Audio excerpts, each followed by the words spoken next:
ከቅርብ ጊዜ ወዲህ በህወሓትና በፌዴራል መንግስቱ መካከል እየተካረረ የመጣውን ውዝግብ አስመልክቶ በአዲስ አበባ ሰላማዊ ሰልፍ ተጠራ። በትግራይ ክልል የህወሓት አመራሮችና የፌዴራል መንግስት በደረሱበት አለመግባባት የተፈጠረውን ውጥረት ተከትሎ ዳግም ጦርነት እንዳይቀሰቀስ በአዲስ አበባ ሰላማዊ ሰልፍ ለማካሄድ ማቀዱን በትግራይ ለውጥ ፈላጊ የተባለው ስብስብ አስታውቋል። የፖለቲካ ፓርቲዎችና ተጽዕኖ ፈጣሪ ግለሰቦችን ያቀፈ ይህ ስብስብ ባለፈው ቅዳሜ በክልሉ ወቅታዊ ሁኔታ መፍትሄዎች ላይ ውይይት አካሂዷል። የለውጥ ፈላጊ ስብስቡ አባል የሆነው ጋዜጠኛ ዳሞራ ያህያ በትግራይ ክልል ዳግም ጦርነት፣ ደም መፋሰስ እንዳይፈጠርና ልዩነቶች በሰላማዊና በዲፕሎማሲያዊ መንገድ እንዲፈቱ ግፊት ለማድረግ ያስፈልጋል ሲሉ ለአሃዱ ራዲዮ ተናግረዋል። አሁን ያለው የህወሓት ቡድን የትግራይን ህዝብ የማይወክልና በክልሉ እንደሚጀመር እየተሰጋ ያለው ጦርነት የውጭ ኃይሎች ድጋፍ እንዳለበት ለዓለም አቀፉ ማህበረሰብና ለኤምባሲዎች ለማሳወቅ በቀጣዮች ሳምንታት ሰላማዊ ሰልፍ እንደሚካሄድ ገልጿል። የባይቶና አባይ የትግራይ ፓርቲ አባል ዶክተር ጸጋአብ ካሱ በበኩላቸው የክልሉ ነዋሪዎችና ወጣቱ ጦርነት እንደማይፈልግ ተናግረዋል። ባይቶና በፌዴራል መንግስትና በትግራይ አመራሮች መካከል ያለውን ችግር ለማቀራረብ ጥረት እያደረገ መሆኑንና መንግስት በክልሉ የሚሰጣቸውን አገልግሎቶች እንዳያቋርጥ ለማድረግ ስራዎች ውጤታማ እንደሆኑለት ተናግሯል። የትግራይ ለውጥ ፈላጊ ስብስብ የተባለው ይህ ቡድን ጥቂት የስልጣን ፍላጎት ያላቸው ግለሰቦች በፈጠሩት ውጥረት የህዝቡ ፍላጎት አለመሆኑን ለማሳወቅ እየተሰራ እንደሆነ የተናገሩት ዶክተር ጸጋአብ የፌዴራል መንግስት ጋር መስራት ግዴታ ነው ብለዋል። በወልቃይትና በራያ የብሔራዊ ምርጫ ቦርድ ውሳኔውን አሳለፈ።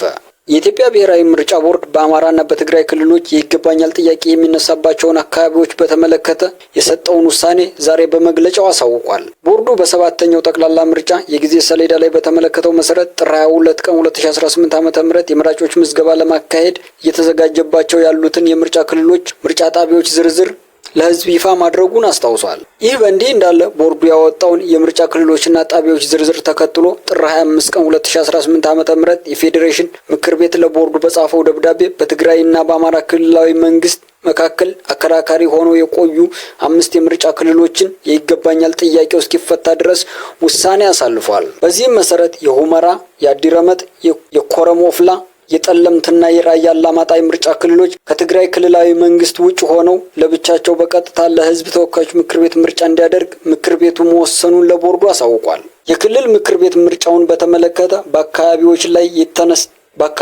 እየተነሳ ያለው ይገባኛል ውዝግብ በህገ መንግስት ውሳኔ ሲፈታ አመቺ ጊዜ ተመርጦ ወደፊት ሊካሄድ መወሰኑን ነው ምክር ቤቱ ያሳወቀው።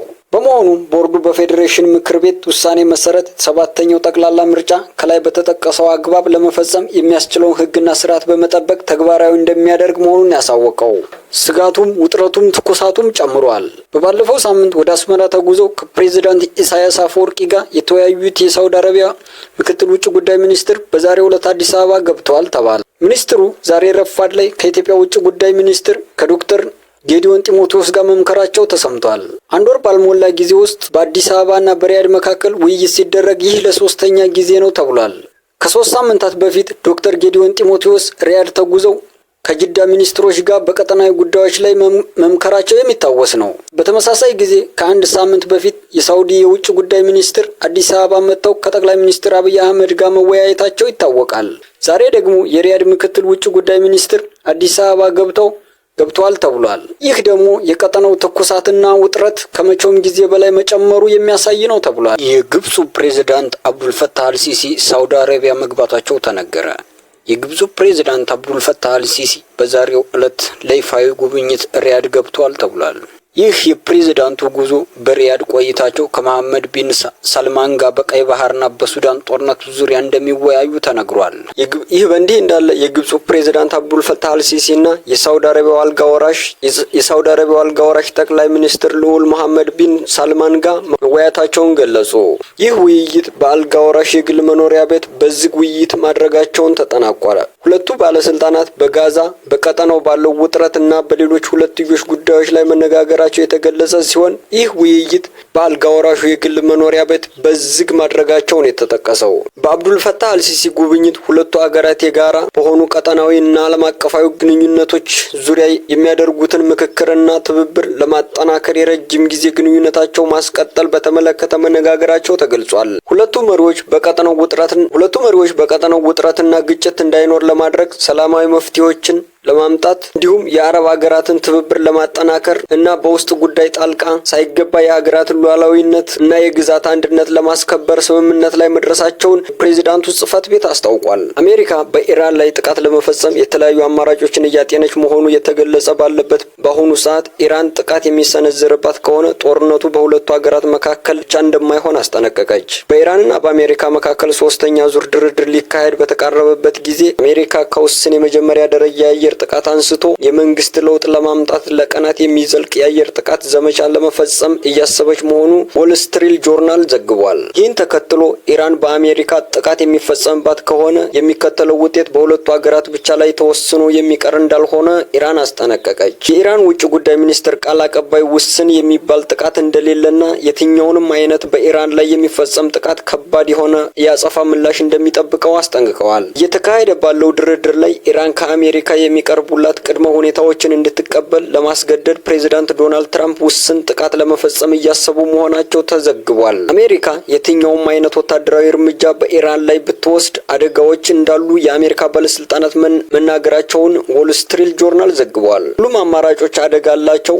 በተለይ ደግሞ የተራዘመ ጥቃት በአሜሪካ ሰራዊትና የጦር መሳሪያ ላይ ከፍተኛ ዋጋን ከማስከተሉ በተጨማሪ ኢራን አጸፋ የምትመልስ ከሆነ በቀጠናው ያሉ የአሜሪካ አጋሮች ለመከላከል አስቸጋሪ ሁኔታ ይፈጠራል ሲሉ ባለስልጣናቱ ስጋታቸውን ገልጸዋል። ይህ ስጋትም በከፍተኛ የአሜሪካ ወታደራዊና ደህንነት ባለስልጣናት ስብሰባዎች ላይ ተነስቶ መነጋገሪያ መሆኑ ተገልጿል። አሜሪካ ጥቃት ትፈጽማለች የሚለውን ዛቻ ተከትሎ ኢራን ጥቃት የሚሰነዘርባት ከሆነ በአካባቢው የሚገኙ የአሜሪካ የጦር መርከቦች፣ የጦር ሰፈሮችና አጋሮቿ ላይ ከባድ አጸፋ ጥቃት ለመፈጸም በተደጋጋሚ አስታውቃለች። የኢራን የአጸፋ እርምጃ ዋነኛ ኢላማ የምትሆነው እስራኤል በበኩሏ ኢራን በእስራኤል ላይ የበቀል ጥቃት ከፈጸመች በኢስላማዊ ሪፐብሊኩ ታሪክ ውስጥ ከባዱ ስህተት ይሆናል ስትል አስጠንቅቃለች። አሜሪካ በባለፉት ሳምንታት ግዙፍ አውሮፕላን ጫኝና ሌሎች የጦር መርከቦችን እንዲሁም የጦር አውሮፕላኖችን ወደ መካከለኛው ምስራቅ በማሰማራት በኢራን ላይ ጥቃት ለመሰንዘር እየተዘጋጀች ትገኛለች። ዘገባዎች እንደሚያመለክቱት በአውሮፓውያኑ 2003 አሜሪካ በኢራን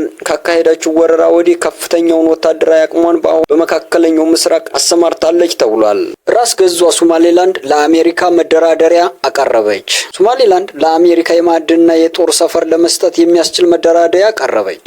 ራስ ገዝ የሆነችው ሶማሌላንድ የፕሬዝዳንታዊ ጉዳዮች ሚኒስትር የሆኑት ከድር ሁሴን ዛሬ ከኤፍቢ ጋር ባደረጉት ቃለ ምልልስ በማዕድን ሀብታችን አሜሪካ በብቸኝነት እንድትጠቀም የሚያስችል መብት እንሰጣለን ሲሉ ገልጸዋል። ጨምረውም አሜሪካ በግዛታችን ውስጥ ወታደራዊ ሰፈር እንድትመሰርት በራችን ክፍት ነው ሲሉ ገልጸዋል። ከ1991 አንስቶ ከሶማሊያ ተገንጥላ ራሷን እንደ ነጻ ሀገር የምትቆጥረው ሶማሌላንድ ከጥቂት ወራት በፊት ከእስራኤል የመጀመሪያውን ዓለም አቀፍ እውቅና ማግኘቷ የሚታወስ ነው። ይህንን እውቅና ማግኘቷን ተከትሎም እስራኤል በግዛቷ ወታደራዊ የጦር ሰፈር እንድትመሰርት የፈቀደች ሲሆን በዚህ ጉዳይ በቅርቡ ሁለት አይነት ስምምነት እንደሚፈራረሙ ገልጸዋል። አሁን ደግሞ ለአሜሪካም ተመሳሳይ ፈቃድ ለመስጠት ዝግጁ መሆኗን የገለጸችው ሶማሌላንድ አሜሪካ የሶማሌላንድ ጎረቤት በሆነችው ጅቡቲ ውስጥ የባህር ኃይል የጦር ሰፈር ጅቡቲና ሶማሌላንድ የቀይ ባህርና ኤደን ባህረ ሰላጤ በሚያገናኘው የባብ ኤልመንደብ ሰርጥ ላይ የሚገኙ ስትራቴጂካዊ አቀማመጥ ያላቸው ሀገራት መሆናቸው ይታወሳል። ሶማሌላንድ ለአሜሪካ ይህንን መደራደሪያ ያቀረበችው ፕሬዚዳንት ትራምፕ